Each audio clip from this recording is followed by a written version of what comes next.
عمر بن عبدالعزیز 3 بر اعظم پر حکومت کی. عمر بن عبدالعزیز، بنو امیہ، مروان 9 مہینے حکومت کی. اس کا بیٹا عبد الملک بن مروان 21 برس حکومت کی. اس کا بیٹا ولید 10 سال حکومت کی. اس کا بیٹا سلیمان 2.5 سال حکومت کی. اسی تخت پر بیٹھے عمر بن عبدالعزیز. پہلے چاروں نے اللہ کے شریعت کو قربان کیا حکومت کے لیے. عمر بن عبدالعزیز نے اپنے آپ کو قربان کیا اللہ کے لیے. حکومت کو پاؤں کے تلے رکھا اور اللہ کی رضا کو سامنے رکھا. کیسی سلطنت کی؟ جب گورنر تھے تو 60 اونٹوں پہ سامان چلتا تھا. جب امیر المومنین بنے تو بچے کہنے لگے ماں سے، بچے بچیاں 12 تھے، ماں سے کہنے لگے کہ عید کا موقع آ رہا ہے، ابا سے کہو ہمیں نئے کپڑے تو لے کر دیں.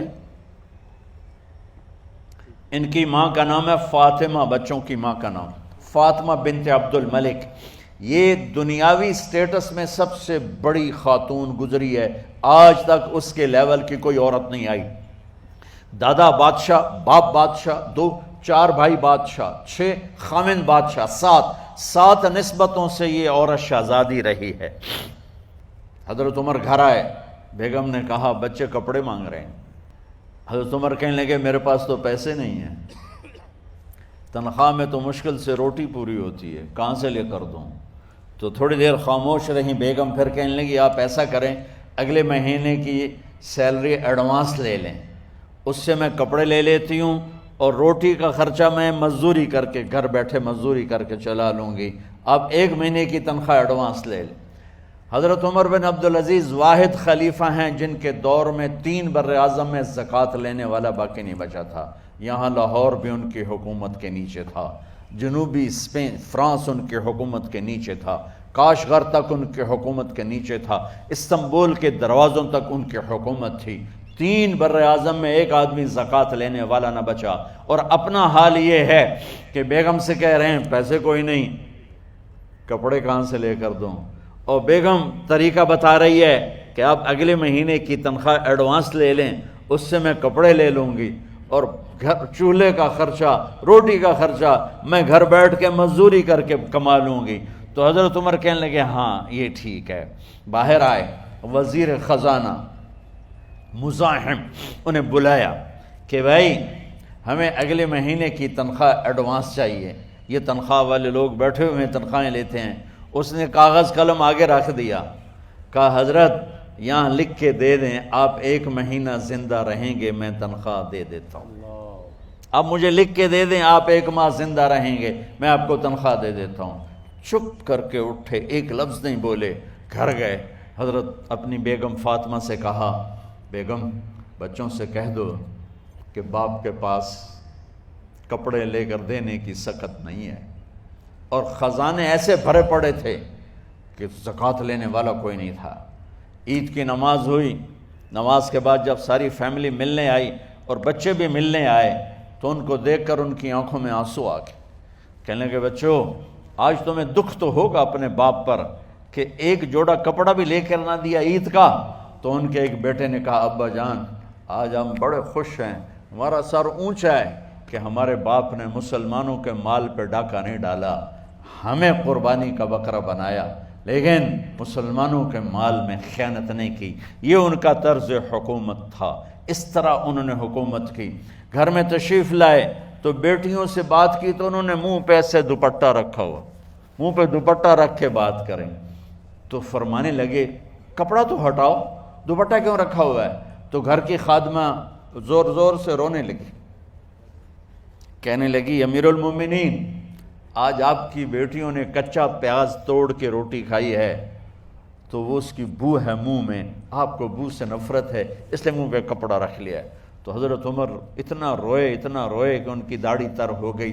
کہنے لگے آخر میں جب تھوڑا آسرے میں آئے کہا میری بیٹیوں تمہارا باپ تمہیں بڑے اچھے کھانے کھلا سکتا ہے لیکن میں جہنم کو برداشت نہیں کر سکتا، میں جہنم کی آگ برداشت نہیں کر سکتا.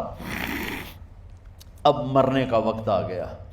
جب وہ گورنر تھے تو 60 اونٹوں پہ ان کا سامان چلتا تھا، اور جب وہ امیر المومنین بنے تو عیادت کے لیے لوگ آ رہے تھے، تو سالے عیادت کے لیے آئے، فاطمہ کے بھائی، کپڑے دیکھے امیر المومنین کے، تو بہن کو ایک طرف کر کے فرمایا، بڑے نیک سرداروں میں سے تھے یہ مسلمہ بن عبد الملک، کہنے لگے امیر المومنین کے کپڑے تبدیل کروا دو، لوگ پوچھنے آ رہے ہیں تو میلے کپڑے اچھا نہیں لگتا، کہا جی بھائی کرواتی ہوں۔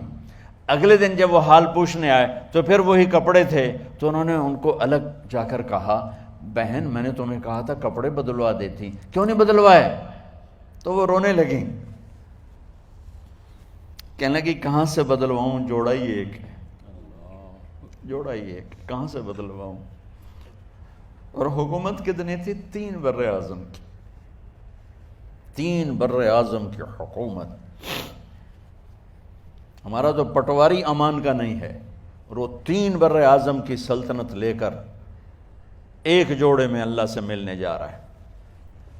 ان کو زہر دیا گیا، جب ان کی موت کا وقت قریب آیا تو انہوں نے رجا بن حیوہ کو بلایا، سننے والی بات ہے بچوں، ان سے فرمانے لگے سنو، میں نے 3 بادشاہوں کو قبر میں اتارا۔ اب بچیاں تو قبرستان جاتی نہیں، ہم تو اپنے ہاتھوں سے قبر میں اتارتے ہیں، اور اوپر مٹی ڈالتے ہیں، اور اوپر اینٹیں ڈالتے ہیں، اور پھر منو مٹی میں دبا کے واپس آتے ہیں۔ یہ منظر آپ بچیوں کے تو دیکھنے کا بھی نہیں ہے۔ وہ کہنے لگے میں نے 3 بادشاہوں کو مٹی میں ڈالا، لیکن ان کے کفن کی گرہ کو جب کھول کے دیکھا تو ان کے چہرے قبلے سے ہٹ چکے تھے، اور رنگ ان کے کالے پڑ چکے تھے۔ ولید بن عبد الملک، سلیمان بن عبد الملک، عبد الملک بن مروان، عبد الملک باپ، ولید بیٹا، سلیمان بیٹا، یہ تینوں کا ان کے چہرے کالے ہو گئے تھے، اور ان کا قبلے سے منہ پھر گیا تھا۔ اب میں مرنے لگا ہوں، مجھے پہلے ضرور چیک کرنا کہ میرا اللہ میرے ساتھ کیا کرتا ہے۔ پہلے تینوں کی ظلم کی حکومت تھی، ان کے چہرے قبلے سے کیوں ہٹ گئے؟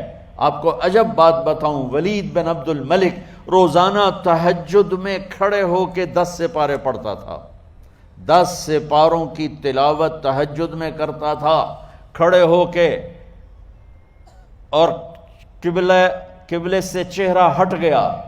سلیمان بن عبد الملک تہجد گزار، چہرہ قبلے سے ہٹ گیا، ظلم کیا، ظلم کیا، ظلم کیا، خون کو پانی بنا دیا، حکومت پر شریعت کو قربان کیا، رشتے ناتوں کو قربان کیا۔ اللہ نے قبلے سے چہرے، نمازیں منہ پہ مار دی، روزے منہ پہ مار دیے، حج زکاتیں منہ پہ مار دی، تہجد ان کے منہ پہ مار دی، اور ان کے چہروں کو قبلے سے ہٹا دیا اور رنگ کالے کر دیے۔ عمر بن عبدالعزیز نے اسی سلطنت کو عدل سے بھر دیا، اسی سلطنت کو عدل سے بھر دیا۔ جب ان کا انتقال ہوا، سلیمان بن عبد الملک کی ڈیڈ باڈی جب قبر کے قریب لائے اتارنے کے لیے، تو ایسے ایسے ہلنے لگا، اس کا پورا جسم ہلنے لگا۔ تو اس کے بیٹوں نے کہا کہ ہمارے ابا زندہ ہیں، تو حضرت عمر نے فرمایا بیٹو زندہ نہیں ہیں، عذاب قبر جلدی شروع ہو گیا ہے، عجل اللہ بالعقوبہ، قبر کی پکڑ پہلے شروع ہو گئی ہے، چھپاؤ اپنے باپ کو جلدی۔ جب عمر بن عبدالعزیز کی ڈیڈ باڈی قبر کے قریب کی گئی اور ان کا بھائی اتارو، بھائی وہ باتیں شروع ہو جاتی ہیں، رومال ڈالو، چادر پکڑو، ادھر سے پکڑو، تو ایک دم ایسے ایک پرچہ ہوا میں اڑتا ہوا سب نے دیکھا، وہ آتے آتے آتے آتے آتے آتے یوں آ کے حضرت عمر کے سینے پر گر گیا۔ سب دیکھ رہے ہیں۔ جب پرچے کو اٹھا کے دیکھا گیا تو اس پہ ایک سطر پہ لکھا تھا بسم اللہ الرحمن الرحیم، اور دوسری سطر پہ لکھا تھا براءۃ من اللہ لعمر بن عبد العزیز من النار، یہ عمر کے لیے جہنم کی آگ سے نجات کا پروانہ ہے۔ 3 بر اعظم کی سلطنت لے کر وہ جنت کا پروانہ لے کر دنیا سے گئے۔ جب ان کو قبر میں اتارا گیا تو انہوں نے رجا بن حیوہ سے فرمایا تھا 3 بادشاہوں کے چہرے دیکھے قبلے سے پھر گئے، رنگ کالے پڑ گئے، مجھے تم نے دیکھنا ہے کہ کیا ہوتا ہے۔ تو رجا فرماتے ہیں جب میں قبر میں اترا اور ان کے کفن کی گرہ کو کھول کے دیکھا تو چہرہ قبلے کی طرف فکس تھا، اور مجھے یوں لگا جیسے 14ویں رات کا چاند قبر میں اتر آیا ہو۔ میرے عزیزو، طلبہ و طالبات، اللہ کو اپنی منزل بناؤ، اللہ کو اپنی منزل بناؤ، اللہ کو اپنی منزل بناؤ۔